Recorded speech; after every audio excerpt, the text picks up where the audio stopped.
You are listening to I Am Refocused Radio with your host, Shamaya Reed. This show is designed to inspire you to live your purpose and regain your focus. And now, here's your host, Shamaya Reed.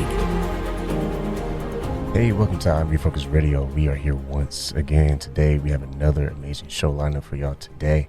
And today, we're going to talk to a fashion designer. She's a public figure. She's also a podcast host. She is a beauty queen. She's about to get married. She's about to be syndicated. She's doing big things, about to do major things on radio and just media in itself.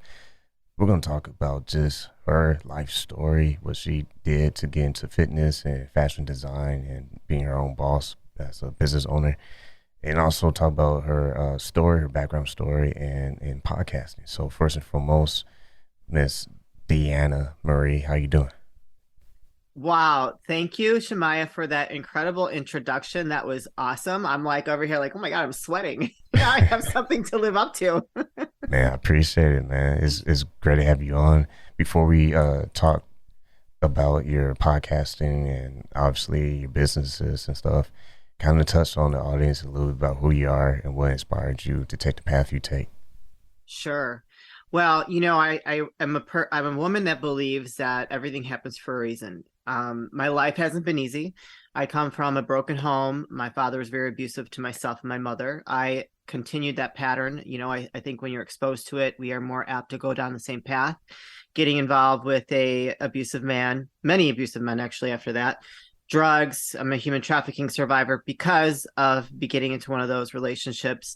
And then, you know, I became wildly successful with my late husband. He kind of was like my knight in shining armor and rescued me.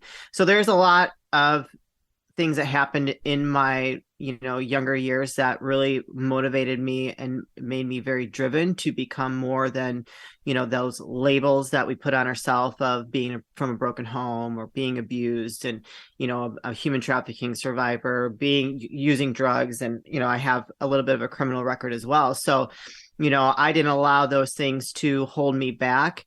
And, you know, I think that a lot of those things had to happen to me to create the story that I'm sharing with people today. And that, you know, no matter what we go through, we can always get to a place where we are living our dream or creating the life that we envision for ourselves. And I think I'm a living example of that, from where I've been to what I've gone through to where I am today.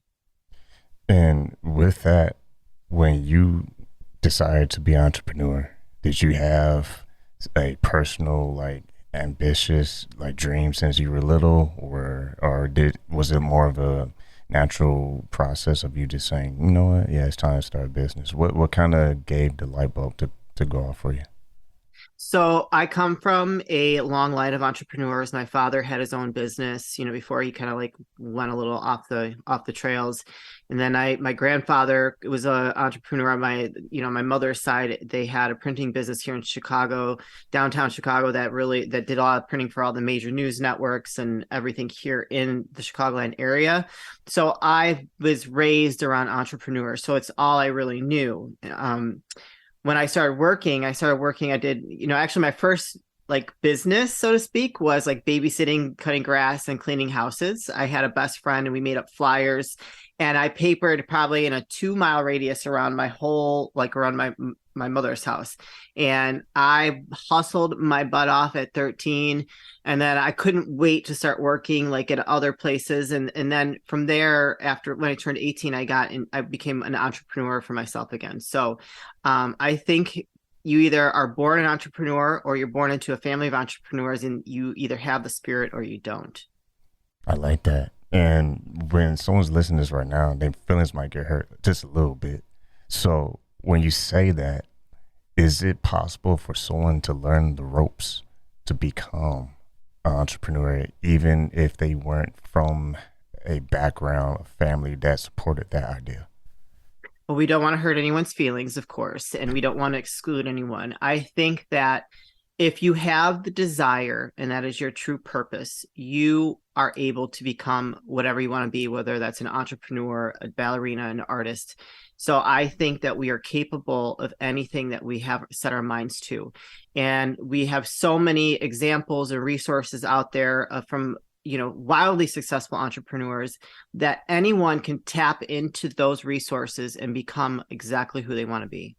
Listen, I'm Focus Radio talking to Deanna Marie, and with you, I'm setting that up for this question because you are not a stranger to success. I mean, you have many, many accomplishments, including there's a time you closed a $20 million contract. Yes. If you can share with the audience, how the heck did you do that? And man, Yeah. what's the backstory? That was probably one of the biggest accomplishments in my whole life from a business perspective. I closed a lot of big contracts, and that was in the automotive industry, where my late husband and I had 5 businesses, and I was great at contracts. I got the contract for Verizon, got the contract for First Group America, or First America, I think they're called now, which was Greyhound, First Student, First Vehicle, First Transit. And that was several $1 million in itself as well. So I was great at negotiating and doing bids and winning contracts because of how thorough I was and detailed. That was definitely like a very proud moment for myself, because I had to fight very hard.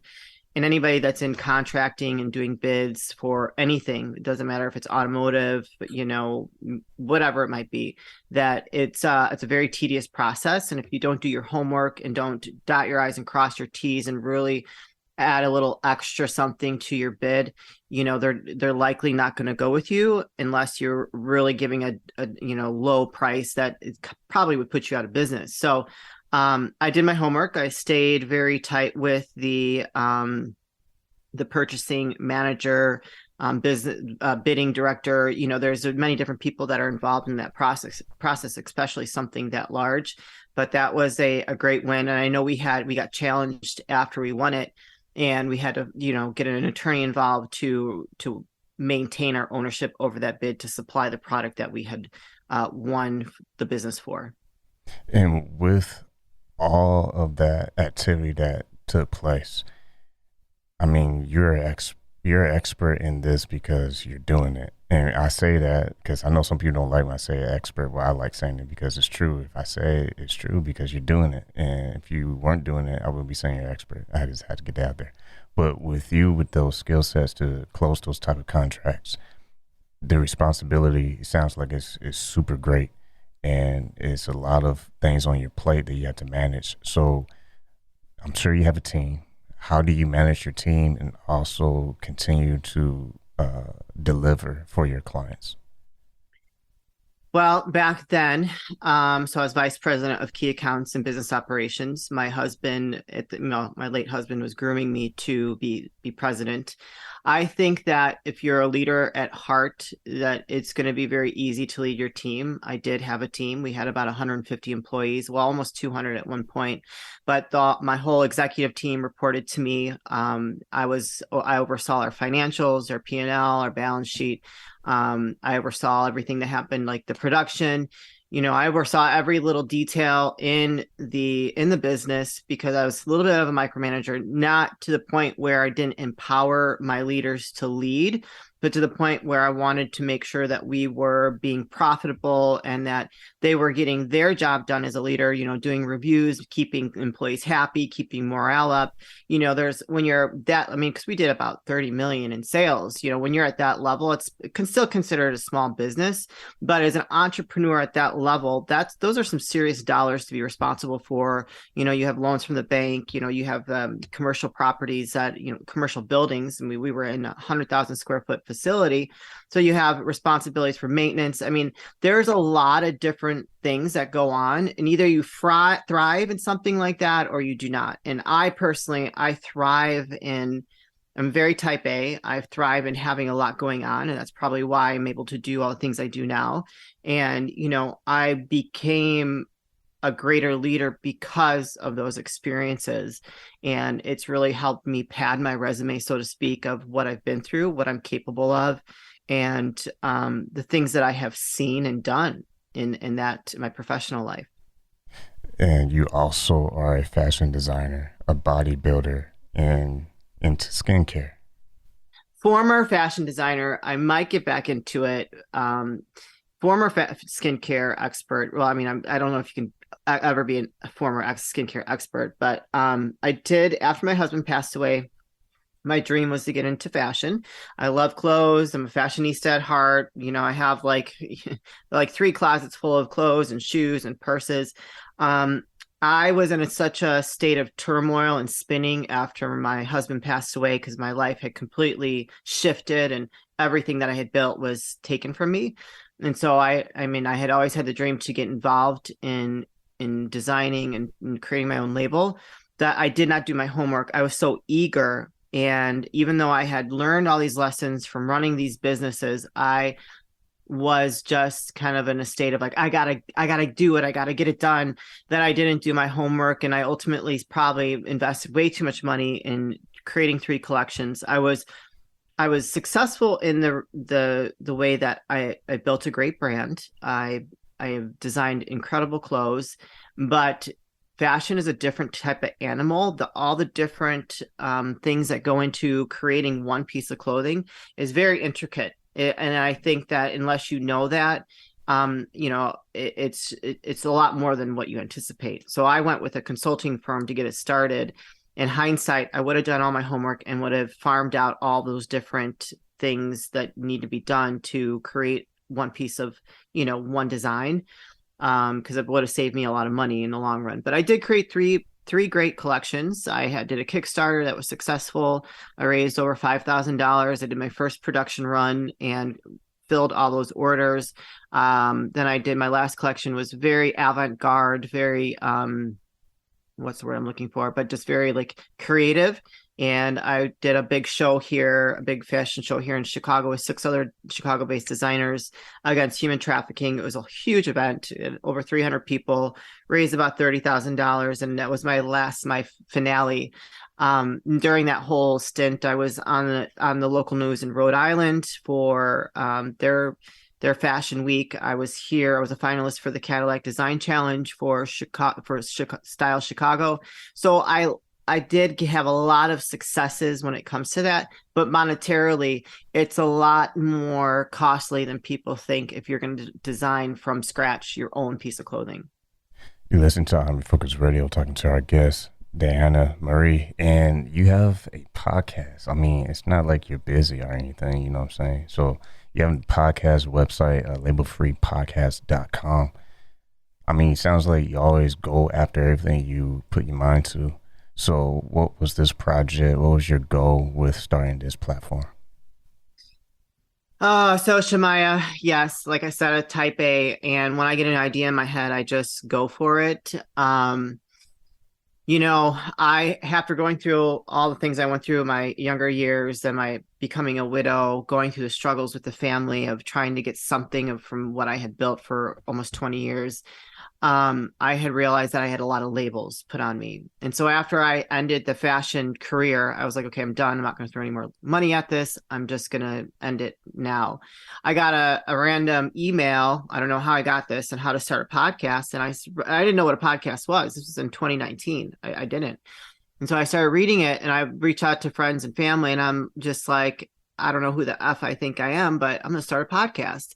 And it started out as a passion project. And between my conversations with my best friend and now my co-host, landed on Label Free, to live your best life, live label free, because I finally came to a point where I'm no longer going to, let being a victim of human trafficking hold me back. I'm no longer going to let the label of a widow hold me back. I'm no longer going to let the label of being abused by my father, by my boyfriends hold me back. I'm not going to let any of these self-limiting beliefs hold me back from stepping into my voice and sharing my story to empower and inspire other people to do the same thing. And so since 2019 to now, my message has been very well received. And, we have no shortage of people that want to come on that align with the message, which I think is so powerful in itself that, I cannot, even as successful as it has become and where we're going, I can never forget. And I tell my team all the time, we can never forget our why.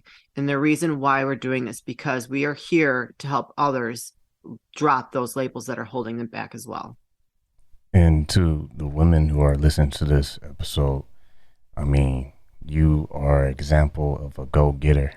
And for those who are hungry but maybe not have the same amount of confidence as you do, what does it truly take to never quit being your own boss and making these major moves? What is your secret sauce that has kept you motivated to keep going? That's a good question. I mean, I'm like anybody else. I'm fearful. I think I shared with you, I'm going to be nationally syndicated this month, on air personality. I'm scared of that too. Like I'm going to be exposed even more. There's always the fear of failure, as a former bodybuilder, good at stepping on stage in front of hundreds of people, almost nearly naked, is a scary thing. And no matter what fears have popped up for me along the way, I have to be true to myself and pursue those passions and those dreams that really put my soul on fire. And I think that once we stop doing that, if we don't face those fears, it's an early death sentence really to our soul. And so for me, like that's not an option. Even now, I'm in my 40s, and I'm okay saying I'm in my 40s because I've lived a huge life and I'm not done yet. I've faced every fear that I've ever had throughout this journey of life. And sometimes I'm successful and sometimes, it's a learning lesson. I don't like to use the word failure because I don't believe that if we are pursuing the things that are truly our life's purpose, that it's not a failure. It's, we've learned something from it. Like the fashion career that I did for a couple of years, I learned a lot. And if I ever went back into it, I would know more of what to do, which is to say, who knows, I might get back into it. Maybe it was necessary for me to go through those challenges to learn so that the next time when I go do it again, that I can be wildly successful doing it. So, I'd say face your fears. Everybody's fearful, I think. And the difference is those people that are willing to take that step forward into the darkness of not knowing, and those that are like, oh, I need the flashlight before I go in. So, nothing hurts but a try, right? Yeah, that's right. Listen to Refocus Radio, talking to Deanna Marie. And when you are living your life journey, seems like you really press to make the best of what you had. What excites you the most? Like when you get up, what drives you to say, you know what, heck yeah, I'm gonna go for it? What is your escape, if you will, that excites you to keep going and be motivated to just have that enthusiasm? Yeah. I think to remind myself from where I've been to where I am today and just all the struggles in between, because it hasn't been, I think it's relative for anyone, right? Where life isn't easy. No matter whether you are raised in a multi-million-dollar home and have the best parents, you're going to have things that come up where, you don't get your way, or you are on the street homeless and you're learning how to survive. Life isn't easy. So it's all relative to anyone. But I think what drives me is that there's, we watching my late husband fight his battle or lose his battle with life was a huge, reality check for me. And to know that I'm still alive and healthy and I have a chance every day to get up and make a difference and to live this life purposeful, to live my life in peace, joyful, grateful, to have family and friends around me. I think those are the things that motivate me the most, because at any moment that can all be taken away like that. It's interesting you said that because I'm a very visual person, so I visualize basically like what you're saying. Living your life full of purpose is like freedom, but Yeah. not living your life in purpose is almost like imprisonment, because you're constantly frustrated, and you're wondering why life is not the way you want it to be. But I think you unlock it once you tap into that purpose. And you mentioned basically gratitude too. Gratitude will allow you. I had someone on my show recently. He was talking about one thing that he does, and he's like a big shot in real estate. He said one thing he does is whenever life hits him, he says, I just find something to be thankful for. Mm-hmm. And then he said that unlocks his mind to be free from the storm, if you will. Yeah. Oh, yeah, and I sure. think a lot of people go through that. When you are going through storms, what's some of the things you try to do to remind yourself that this is just another season to grow? I mean, no one wants to struggle and nobody wants to be in the midst of that storm, right? But I've found this stage in my life that to be thankful for that storm because that's teaching you something. And on the other side of it, when it passes, there's even more opportunity if you allow yourself to tap into the lesson, tap into the opportunity that will come from the lesson. And so, if I'm smooth sailing for a while, I yearn for a storm to come so that I can allow myself to grow even more. So, I mean, I'm glad you asked me that because I've thought about that a lot.